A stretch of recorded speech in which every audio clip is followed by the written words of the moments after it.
And Schwam going on, guys, Spark bringing you to a video here. And I'm having a lot of fun with this game, Smite, and I figured I'd put up another video on it. The first one got taken down because it was really stupid, and I could go on and on about that. Anyway, this is gonna be my mage build, alright? This is just a general build for how I like to build my mage. And I really like to stack on the power, if you noticed, alright? So, anyway, this is the general build I go with. I know a lot of people say they like this little Talon, Bancroft's Talon, with the 100 magical power, and it also has the 12 lifesteal. That's why they really like it, because they get the lifesteal from it. My person doesn't really have any lifesteal, but if you take a look, the starter, the Vampiric Shroud,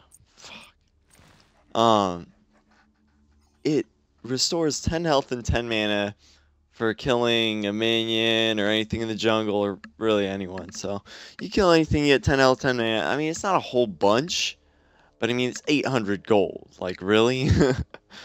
And with the way I've built him, or her, I guess in this case, it's not really that big of a deal because the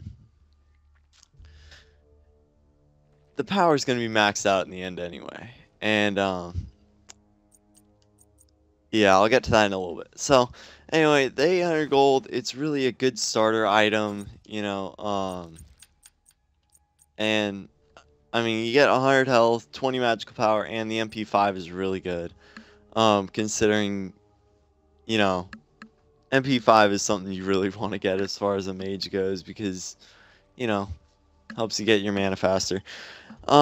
Anyway, I prefer to go with the boots of focus, or whatever you want to call them, these booties. Mainly because, well,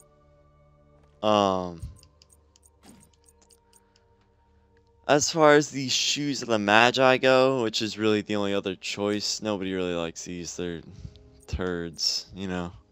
It's whatever. I mean, I guess, alright. The reinforcement shoe might not be bad. I mean, you can try them out, but, that's crowd control reduction, never mind. Alright, so, I like to go with the shoes of the Magi, obviously, because the cooldown reduction. I I like getting my abilities fast, considering that's what deals a lot of damage. And of course, that's with the MP5, you know, you're getting all the mana fast really quick. So, I mean, yeah.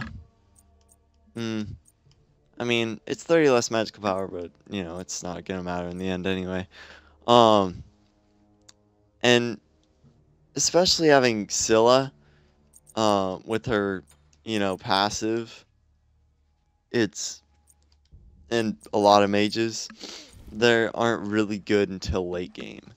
And when it gets into late game with this mage, I rack up a good chunk of kills. Considering I can completely mop people. Alright, so getting onto this, right? Now you have the Vampiric Shroud and the Boots of Focus, right? Which is, you know, a big deal. Then I like to go with the Warlock Bond, because or the Warlock Sash, whatever it's called. Mainly because with this, you get the stacks, right?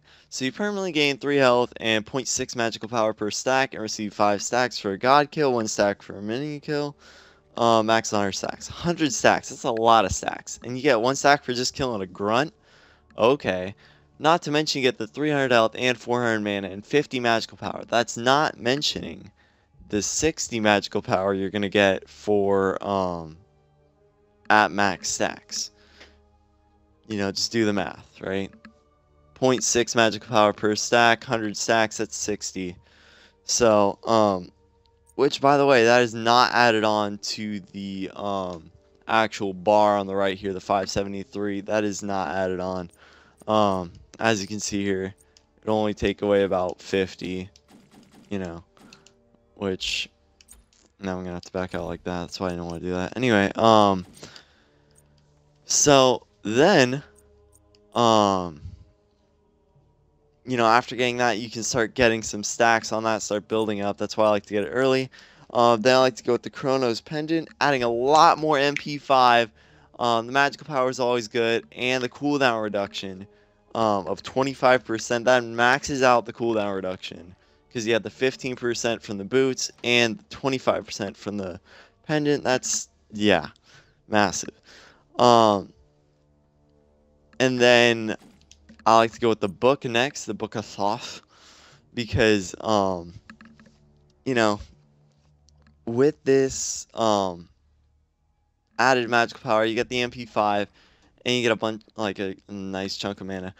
But its passive is what really gets it again, because you get another stacking passive. I love those. You permanently gain 10 mana per stack and receive 5 stacks for a god kill, 1 stack for a mini kill, whatever, right? 75 stacks. Additionally, 3% of your mana is converted to magical power.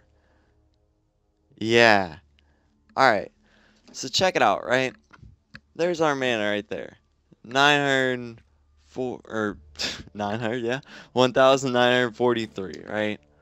Well, with this Book of Thoth, right? You get 10 mana, 10 mana per stack. 75 stacks, that's 750 mana. That's also not counting, as you can see right there. It's only taking like 125 mana off. So, I mean, you know, that's 750 mana. It's also not counting. So, what? 1943 plus 750, right? And then 3% of that is going towards magical power. That's another 80 on magical power, right? Plus the 6 you're getting extra from the Warlock Bond. Plus the oh no. There it is. Hold up. Yeah. Plus with her passive of Scylla gains 20 magical power for every max rank ability. That's why she's not good till late game. Well, I mean, she's alright in the early game, but you know, you max out all those, that's another 80, right? So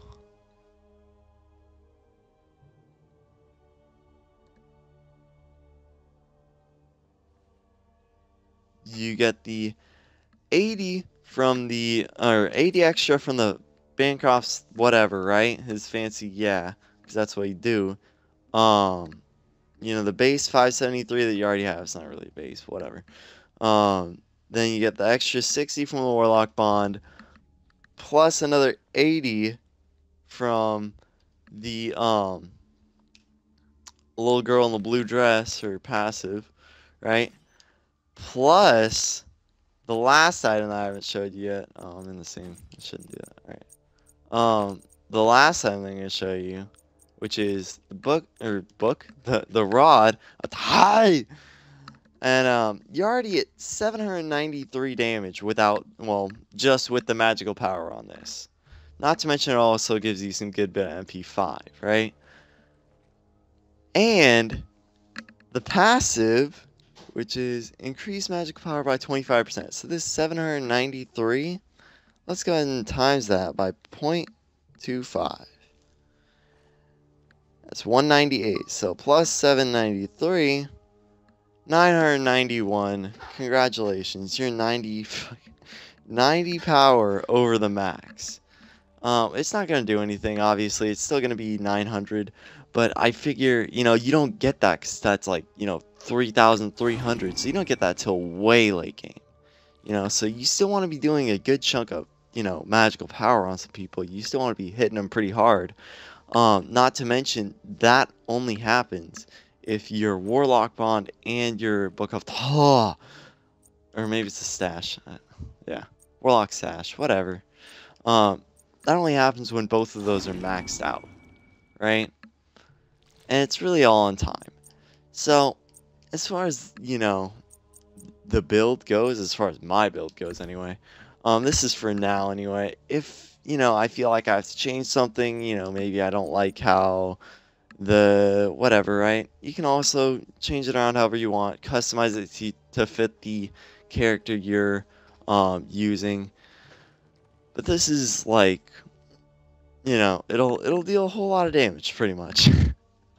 um, you know, and you know, you still want to keep doing that early damage, or at least as early as you can. That's why you kind of pick up the Vampiric Shroud, because yeah, you it maxes out pretty quick. And you know, the faster you get your heavy hitting abilities like the Warlock Sash, the Book of Thoth, and the Rod of Tahiti, um, the the more damage you'll be doing. And you can really just like, you can really just wipe out the waves with that crush ability, considering it's plus 80% of your magical power, right? So, you know, 80% of 90 add on to however you got, how many stacks you got on that, right? Or 900, my bad, yeah. Right? So you can do the math there. And it'll completely wipe out a minion wave, no problem. Literally just toss them in the air like flapjacks. So I hope you guys enjoyed this video. I hope it's useful. And you know, yeah, it's a really fun game to play. Highly recommend it. I'll see you guys later.